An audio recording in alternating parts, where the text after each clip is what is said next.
But maybe you can start by telling something about yourself. Yeah. Yes, I'm a community nurse from background. I've worked for many years as a nurse, and that was, I think, the most important learning period of my life, because being a community nurse, you are trying to find solutions for all kinds of different people with all kinds of different diagnoses.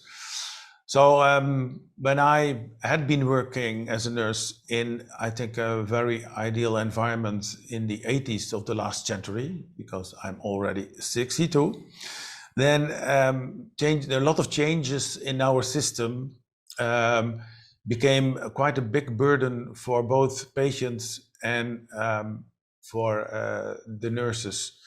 So after 10 years been working as a director and manager in 2 organizations, and seen all the negative implications of management in that period, I decided to create an organization without management. So my idea was, if you focus on self-management and self-organization, it will give a lot of people the opportunity to decide themselves on what they're doing, which is good for the patient and which is also good for themselves. So I built a kind of conceptual model that became the organization Buurtzorg, which is based on a few principles. And is it ready now? Yeah, I can. Okay, then I go to the slides. First of all, I think it's very important to look at people from a holistic perspective. So we fragmented healthcare in many systems, and we try to focus on a holistic perspective. So we combine social and healthcare. And the second principle is that we say you need to have a trustful relationship between the nurse and the patient to create the best possible solutions. If you trust each other, then, and it's usually a very intimate relationship, you tell everything to each other so that you can find out what's the best way to deal with the problems that are there. Then we had a system which was focusing on assessments. So the assessment was done by an institute, and that was very anonymous. And we said to focus on this relationship. So the assessment is done by the nurses themselves, and we focus on outcome. So we focus on what are the results of what we're doing. We wanted to show the Dutch healthcare system that the quality would increase and the costs would go down if we would focus on that.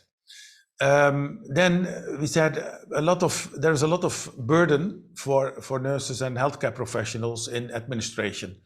So we wanted to reduce the bureaucracy by separating the care and the back office processes. So we said, if the nurses can use their time and spend their time on patients, and all the administration is done by the back office, and most of it is automized, then we have a most effective organization.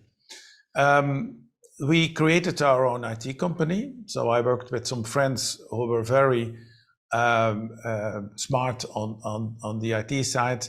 So we created a community, what we call the Buurtzorg Web, and everybody could share their knowledge and experience, and also the administration was done and integrated in this system. So the time people had to spend on administration was as less as possible.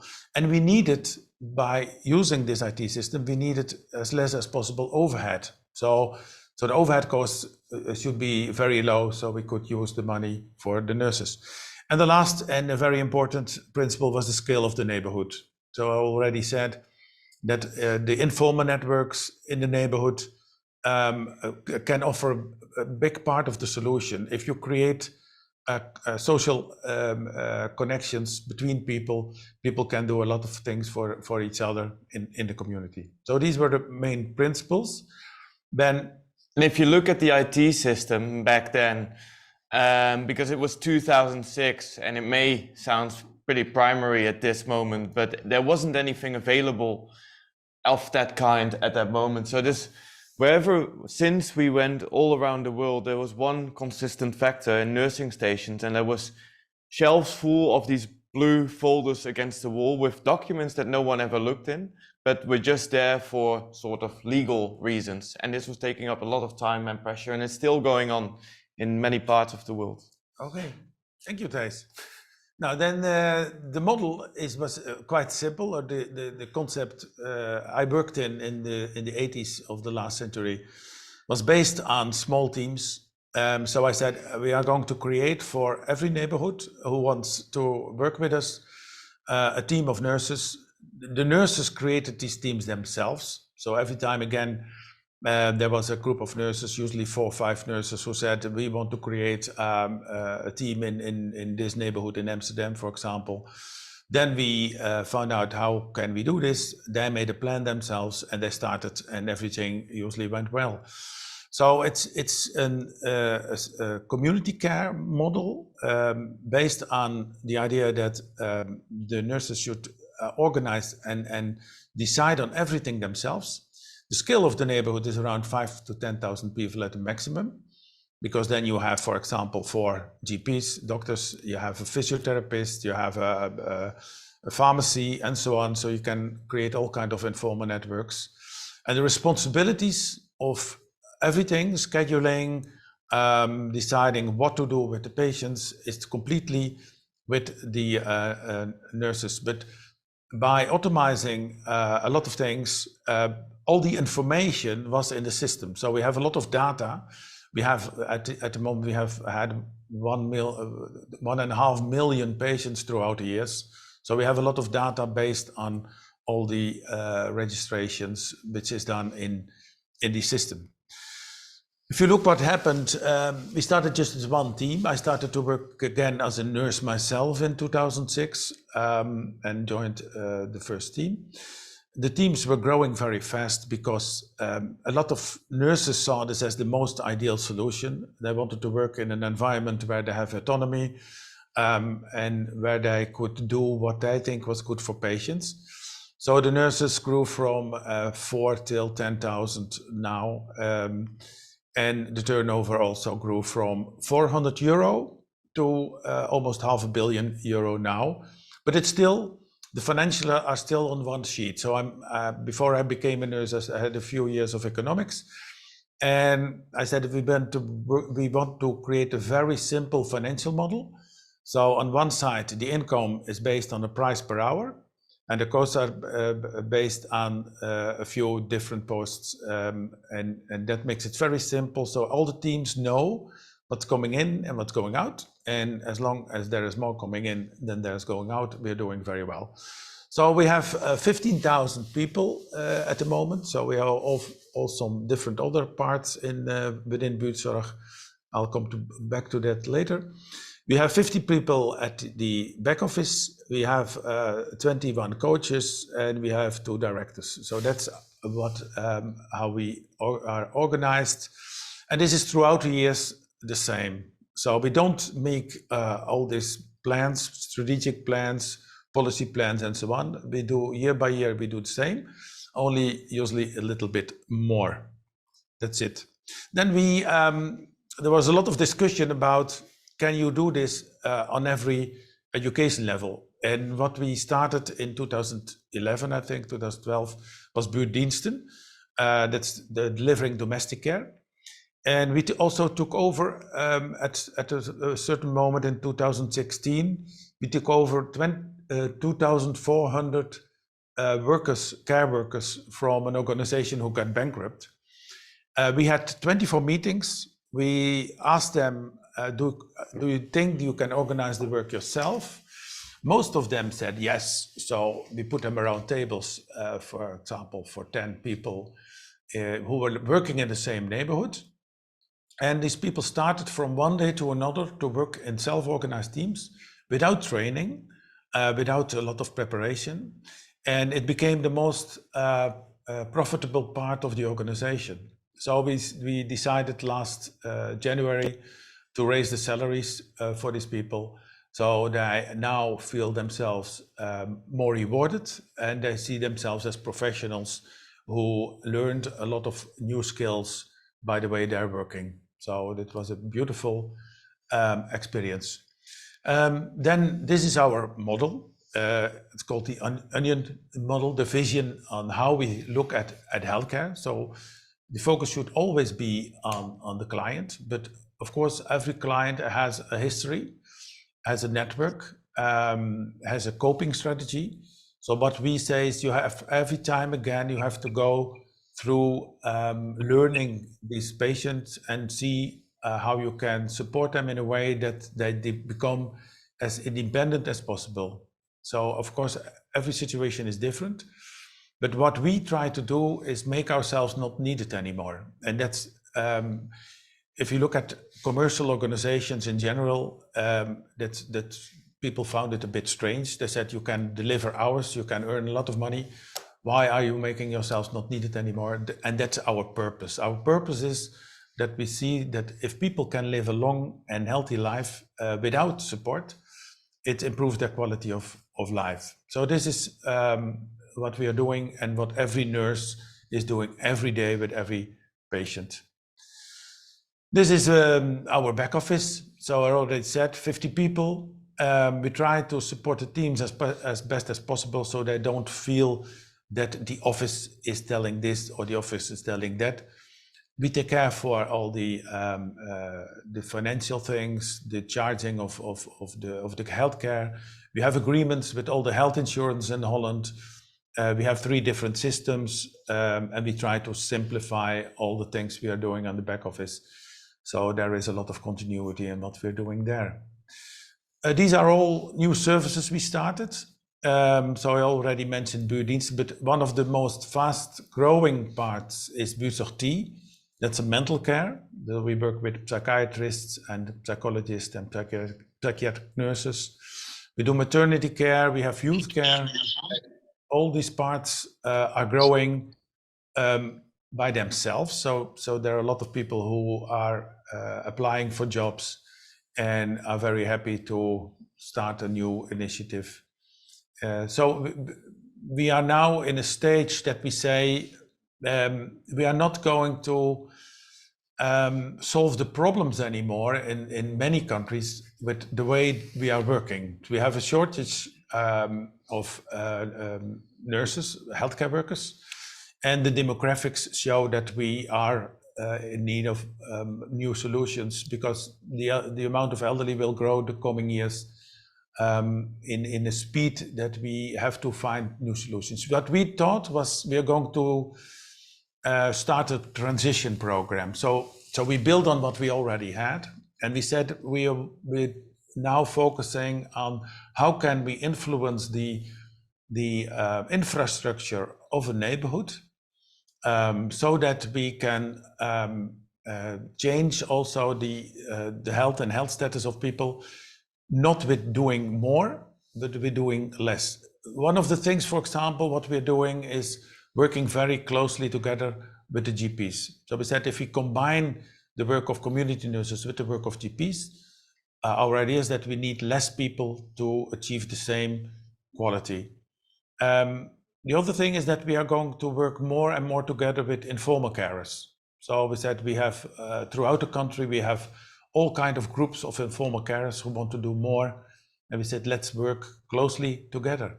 We focus more on prevention. We do all kinds of prevention projects. And we are going to build houses in the neighborhoods so that people can stay in their neighborhood. So that's called the buurt te wonen. So, and all these things together, they are depending on each other, and they will lead to what we call a kind or a loving neighborhood.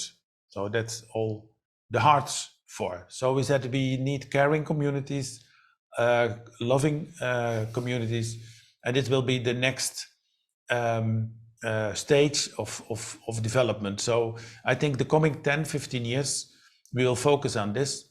The Dutch government decided to offer 6 billion euro for transitions. So we said, okay, we are going to do this in 100 neighborhoods in the country. We start with 100 neighborhoods. We have these 5 themes which we are going to develop together with also competitors, colleagues. So we said it's crazy in a time of scarcity that you are competing. So we work together with coalitions of people who want to work with us. So it will be a kind of a new, exciting journey. And we want to show that if you focus on communities and neighborhoods this way, that it will change the patterns of how we are used to deal with all kinds of things in healthcare. One of the things I didn't mention yet, but what I think is an important part, is the moving the hospital activities also to the community. So we think that 40 to 50% of what's been done in hospitals now can also be done in the community. So we will focus on how can we increase the possibilities of treatments at home or at the GP practice. These are some ideas behind this transition. So we said we are going to kind of change the system from a fragmented system to an integrated system, holistic and client-centered. Separation of activities to more integration and simplification. So I said the work that I did in the 80s of the last century is now done by 12 different people in the country. So we said we need integration, and then we need less people. Focus on the cure towards focus on prevention, relational care, focus on outcome, self-management, autonomy for professionals. So we can, I think, in the system, we can change a lot of things, and we need less people if we focus on the teal principles, I can say. So this, we want to become, I think, more and more a teal country. I think these were the slides I wanted to address. I don't know how much time we spent. No, but I think if you look at all these principles that Jos just explained, if you look at most Western countries, but also a lot of other countries all around the world, you see similar problems. I had a meeting with a deputy of the Ministry of Healthcare from Lithuania the other day, and even they say, oh, we need more care professionals and we are looking east. And my reaction was, well, the east is gonna end somewhere and somehow. And the solution of just attracting more healthcare professionals is not a solution in itself. And what we are doing in the Netherlands at this moment and developing in an idea of working and thinking, which is also closely related to the teal way of thinking, is to find creative solutions that are locally available, but are often obstructed by commercial initiatives, financial perspectives, and also because of laws and regulations that don't support the system, but that burden the system taking care of itself. So what we see is that whether it's France or the UK has a lot of problems in the healthcare sector, but also a lot of problems in various other sectors attracting motivated people. We think that by this methodology, it's not only good outcomes for the clients who receive a better quality of care and a better personal relationship, but we see also within Buurtzorg that the retainment of people is a lot higher within the organization. And almost the only people leaving Buurtzorg is because of retirement at the age of 67 in the Netherlands. Some of them just retire at 75. So they go on, and what we see, that's also funny to see that the people who are in the highest age group, if I can say, I'm also part of that. They are the most satisfied group. So you see that at the end of their career, and that's also what we sometimes got in messages, that they said that the last part of my career was the best part. So that's, I think, good when you retire. And I think what's also interesting, Thijs, and you know more about it, is, for example, what happened in Denmark, that the Danish government asked us, what can we do to introduce the Buurtzorg principles throughout Denmark, and what will be the advantage if we do that? And for example, on a national level, for example, 25% of the people who are working in healthcare are not delivering healthcare. So they do all kind of indirect things like administration or policy making or whatever. So 25%. So they said if we become teal, or we are organizing based on teal principles, how much support do we need from indirect personnel? And I said, I think you can move from 25% to 10%. And then you can use the capacity throughout the years for the coming 10, 15 years. You can use it for people who are working in healthcare. So from a national, I think that's needed from our governments, that they have a vision on the future. So, and that's funny to see that Denmark is doing this. Norway is following now. Norway, there's a lot of interest, but what you see in a lot of those countries is that healthcare and the credibility of healthcare is still related to real estate, when the best healthcare and best primary care is delivered in the home of the client.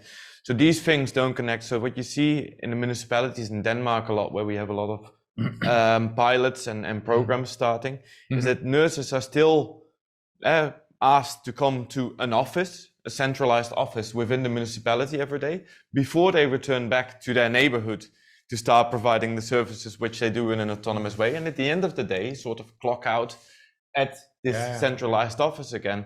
So with the best of intentions, there's big buildings in every municipality which the care is organized from. And we've shown in the Netherlands that it can be done from one, or not even a centralized building, a building in a random place, very random place for the people who've been there. It's not the most attractive part of the country. And that the functions that are done in the back office are purely to be servicing the teams in case of help. In case they don't need help, don't burden them with the things that you come up with as an organization. So this whole dynamic. And most nurses are just going from their homes to the patients, and they have a small office in their neighborhood, but they also can sometimes invite people or do meetings together. And for example, we're more and more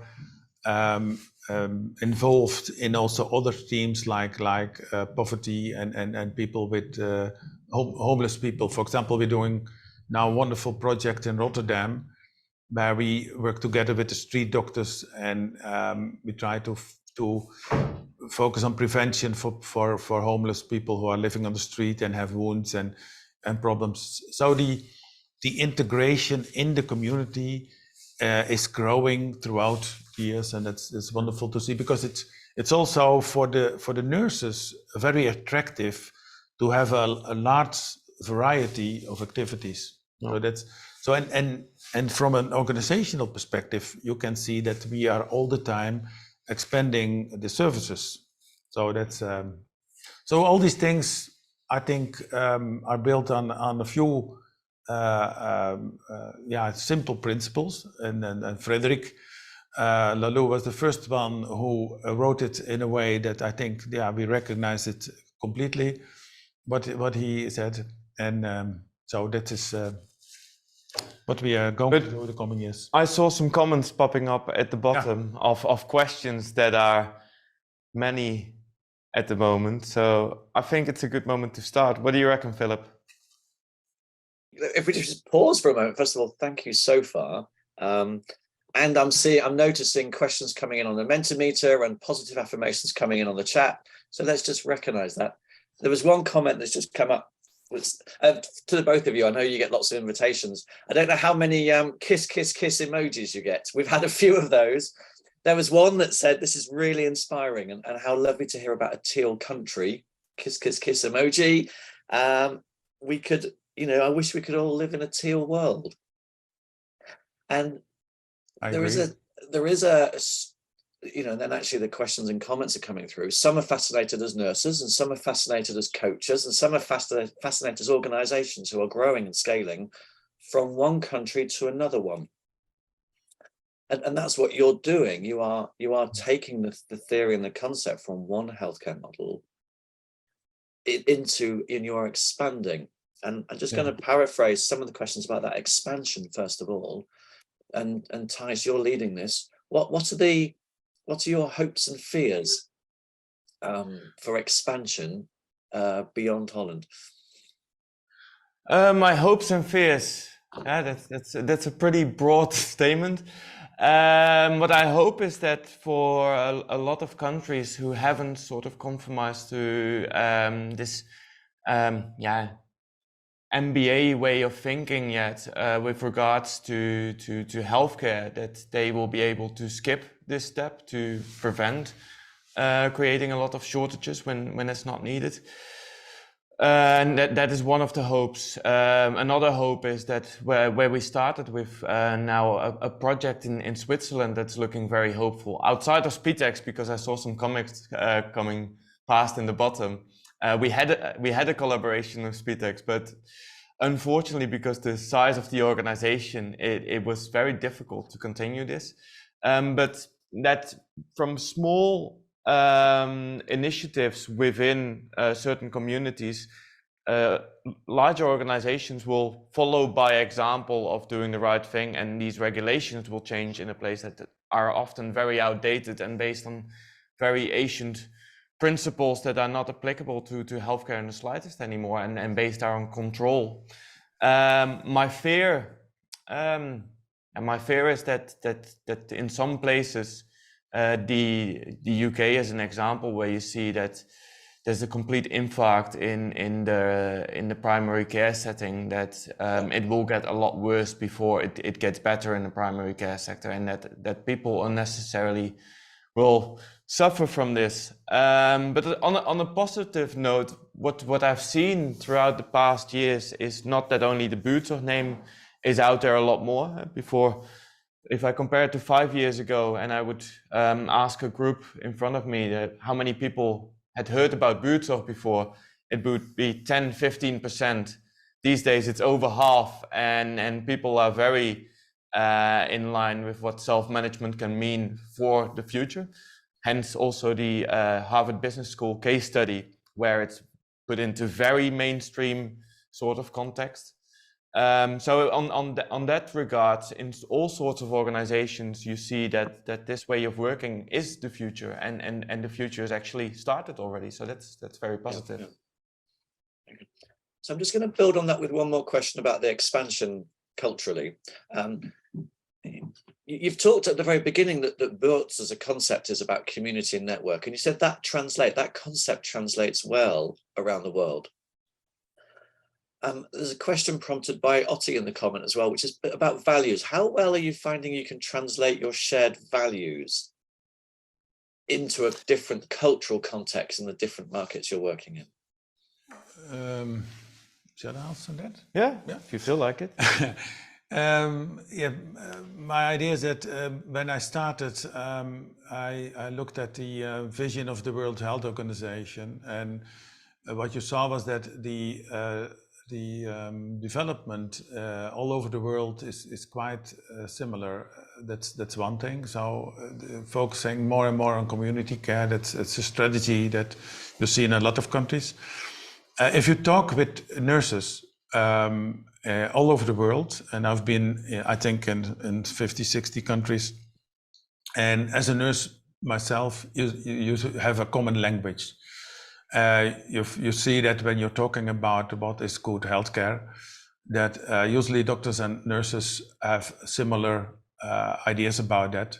So if you look at values, and especially ethical values, they are quite similar all over the world. So that's not a problem. If you look at hierarchies and for example, the history in different countries, that's quite different. So the first time I was in Japan, people asked me, do you have a manual with 1,000 pages where you described how everything is done? So they had to get used to the idea that nurses develop their own ideas about how things can go. But of course you have to, if you need to understand that the starting point in every country can be different. You have different systems, you have different histories, and you have different ideas about organization. But my organization development. But my idea is that this is getting closer and closer. So the younger generation, for example, they see all the same things all over the world. So they look at TikTok and and Instagram and so on. So I think that the differences between countries throughout the years will become smaller and smaller. Yeah, but at the same time, if you look at the Buurtzorg teams in the Netherlands, and I've been taking various international groups from team to team to see what's different and what's the same. There is no team the same, and it doesn't only depend on the national culture, but also on a very much a local culture or even a neighborhood culture. So when I was doing this with the Harvard Business School professors, it was driving them mad because they said there's no cohesion between the teams. This team wears uniforms, this team doesn't. Yeah. This team is organizing their meetings with a constant chairperson. This one changes it every time. Why don't you have regulations on what are best practices, and why don't you define KPIs? And after a couple of days, they started to get it, that the relation between the teams was that they were allowed to express themselves in this way, and that there was the freedom and the safe space to do so.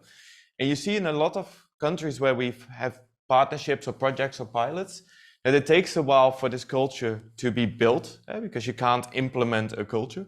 But once it's been adapted by the team to start behaving in a trustful and informal way around each other, it goes very quickly. What a lovely comment. Thank you. I've got goosebumps. You know, hire brilliant people and let them be brilliant. Exactly. And if that's a wake-up call to editors at the Harvard Business School, then fabulous. And again, that's another step forward that you're taking.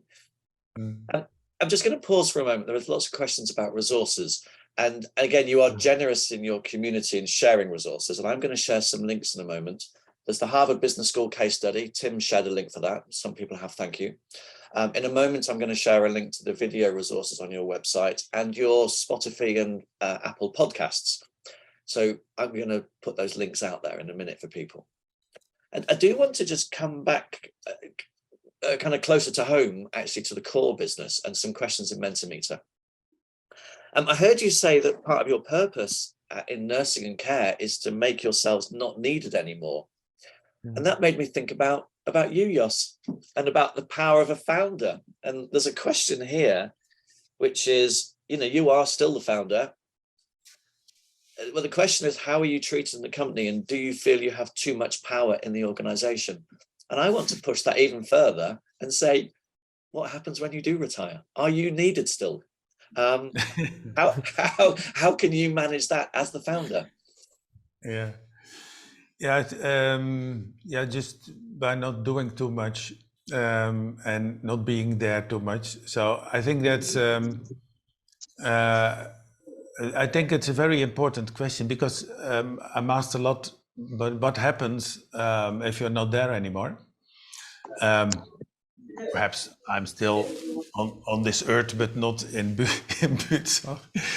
And I said, perhaps I'm the biggest obstacle for further development.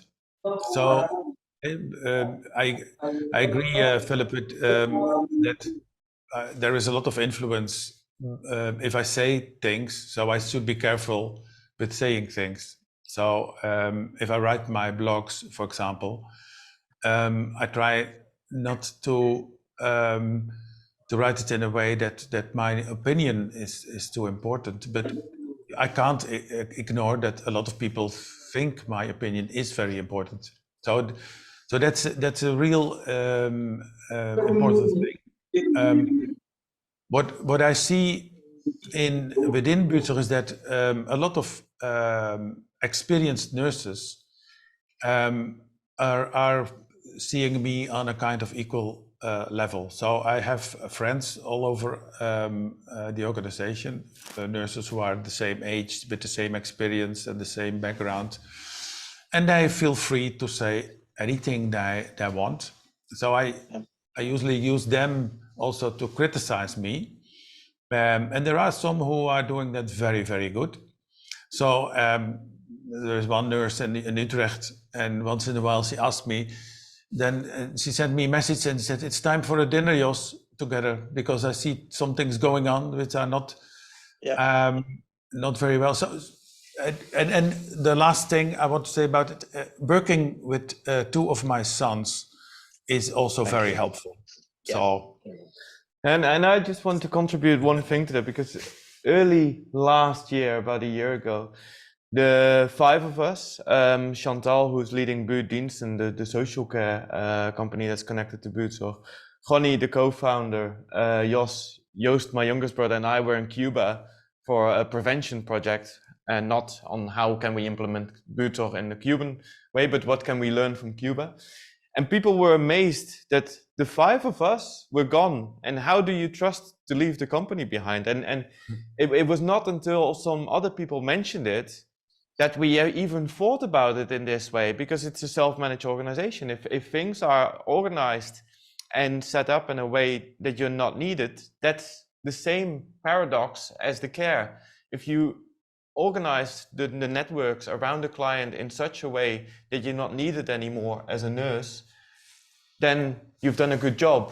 And I think the fact that we were in one of the countries with most problems to communication with the outside world and didn't have to worry about anything at all was quite a nice sign of that succeeded project.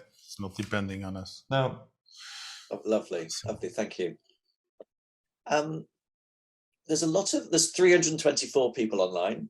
There's a lot of people with an interest in coaching as well. So I am just going to call out a coaching question that's been brought to the surface. And there's actually two questions I'd like to ask here. First of all, it's to you, Jos, and the question's from the chat. I'm just going to read it, actually. It's coming very recently from Marek. So Jos, have you been working with any business coach to help you thinking through these processes and founding and development? Where do you go for time to think? The first time, I think I said it in a few documentaries in Holland. I have always this spiritual support from my mother. She was almost 88. And, you know, she can give me the most simple advices, which are very strong. So it's nice to mention her here. And then it can be all kind of people. I never had, I think, a special coach. I'm working with some people for many years. For example, Ben Wenting and Astrid Vermeer, who wrote the books on self-management. How does it work? Yeah. So they made also our coaching programs. And Ben, he's 75, I think, around. And we've been working now for 30 years together. And, you know, it's good to have these kind of friends who just say everything to you. So he's not very diplomatic when he says, oh, now you're going a kind of direction which we think is not very wise. Then he picks the phone and he said, Jos, we need to talk. So I have a lot of people in Holland, but also in other countries, which inspires me and also give me some reflection on, but where are we now? Eh? And certainly in some times with tension, like for example, during COVID, it's good to find out together how to deal with the difficulties you're meeting. And I have to say that within Buurtzorg, we had a kind of a crisis team. Henry is doing the technique here now, was also part of this crisis team. And I think it was a team with a lot of different capacities, different views. And together we decided on okay, what are the wise things to do? All this time finding reflection. I even, in the last few years, I had a therapist because I had some problems myself. So then a system therapist who supported me for some months, and which was very helpful.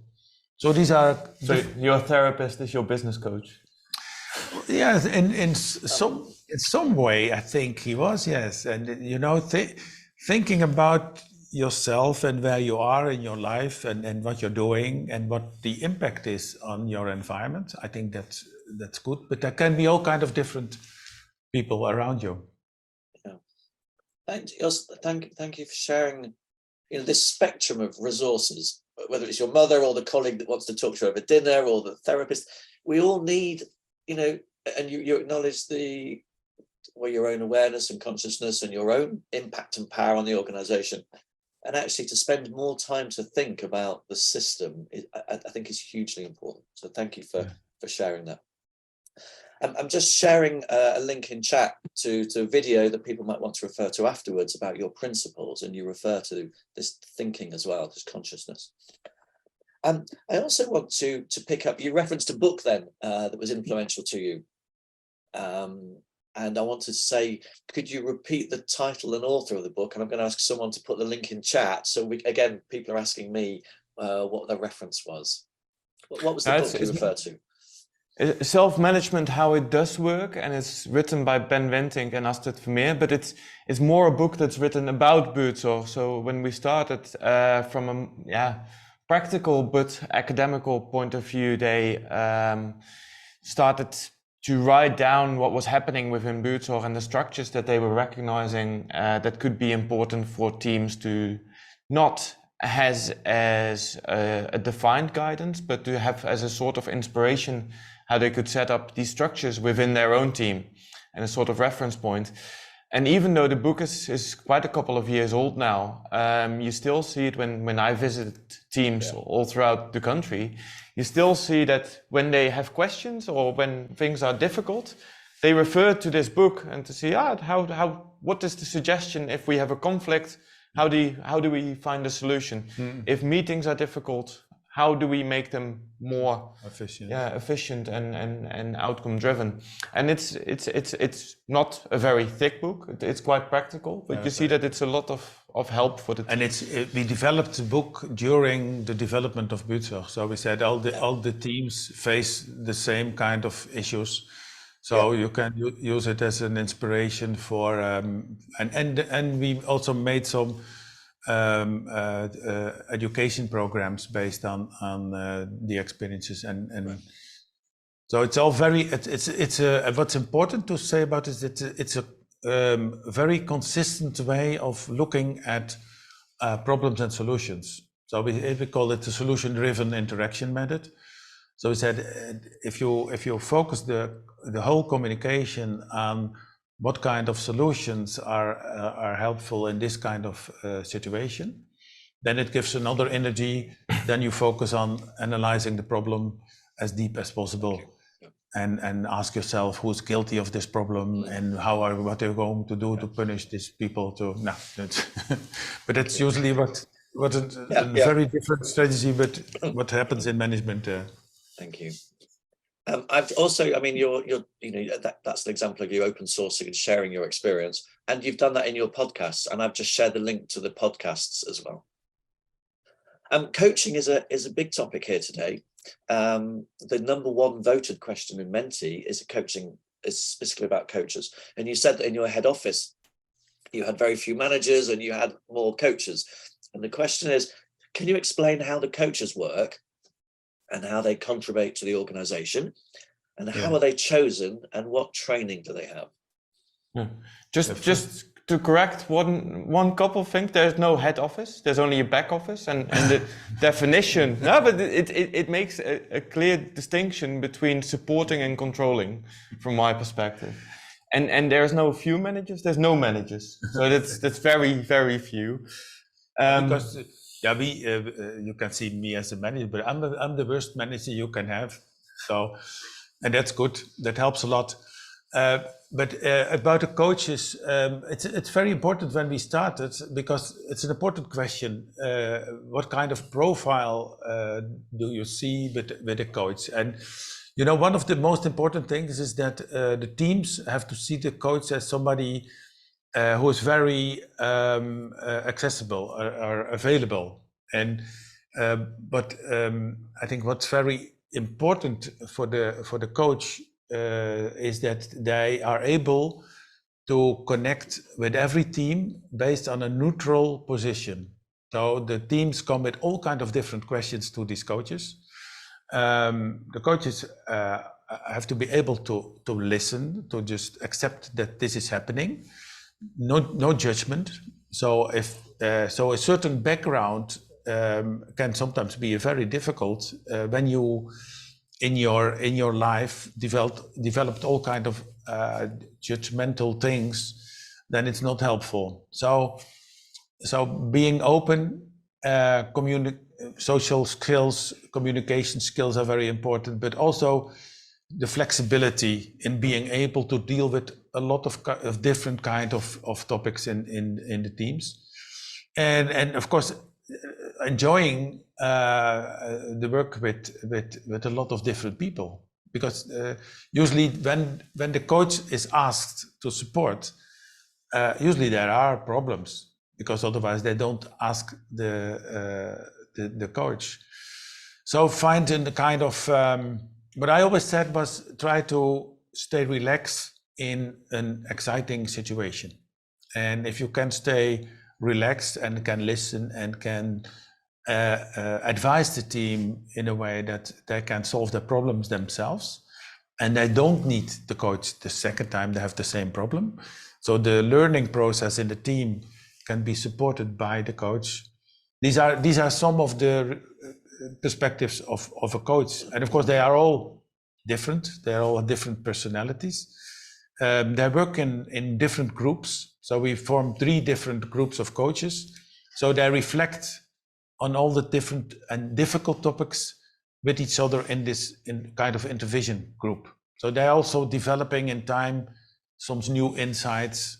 And 2 times a year we are all together for a few days, and then we reflect on okay, what do we see in the teams? Is there a certain pattern, or are there new kind of problems, because also the population of nurses is changing? So this continuous rethinking, reflection on what are we doing, and that leads to I think the best views we have on what is needed for good coaching. Yeah. And I think what's also making it different than traditional organizations is the amount of coaches per teams or per nurses individually, where you say, well, a lot of comments I get on an international level or from other larger organizations, oh, you just change the name tag from manager to coach and then you have coaches. But in reality, one Buurtzorg coach has around 40 to 50 teams per coach. So even if you would like to manage, it would be an impossible job to do. Yeah. Yeah. So there's this amount of... Usually the coaches who have the need to manage, they don't last very long. They don't last very long. Yeah. How interesting. Philip, I saw you just posted the Buurtzorg International platform, the coaching training, which we've developed for international level, what it means to be a Buurtzorg coach, is coming live this weekend. So for people who are intrinsically motivated to learn more about this, please keep an eye on this, and we'll see each other there. Lovely, thank you. We're coming to the end of this. I think we've got room for one more question, but I would just like to give everyone else a heads up of what's happening next. There's a lot of energy, a lot of questions in the Mentimeter and directly. We can carry on this conversation in the Spatial Garden, and we're going to put the link in a moment. If people want to carry on this topic in Spatial Chat, and the Till Around the World continues. So there are 4 sessions starting in parallel at 10 o'clock. And I'll reference those just as we close. But let me just come back to the 2 of you.